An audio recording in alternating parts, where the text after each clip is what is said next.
Comment faire quand tes émotions débordent et ont pris le contrôle total de ta vie?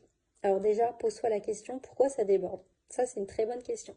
Si ça déborde, c'est que peut-être ça fait déjà pas mal de temps que tu remplis la coupe, qu'elle est pleine, parce que tu n'as pas exprimé justement tes émotions, que tu les gardes avec toi là, que tu les nourris, ou alors que tu les mets sous le tapis pour ne surtout pas les ressentir parce que c'est pas agréable du tout. Mais au final, du coup, tu gardes et ça déborde. Il est important de pouvoir exprimer pleinement tes émotions pour pouvoir les évacuer.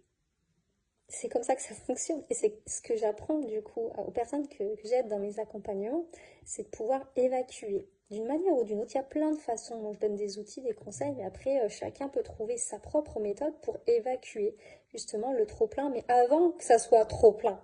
Le but, justement, c'est de ressentir pleinement ses émotions quand elles arrivent.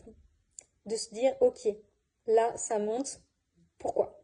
Qu'est-ce qui se passe? Qu'est-ce qui se passe réellement au fond de moi? Si tu es en colère, c'est légitime, tu as le droit de ressentir la colère en fait.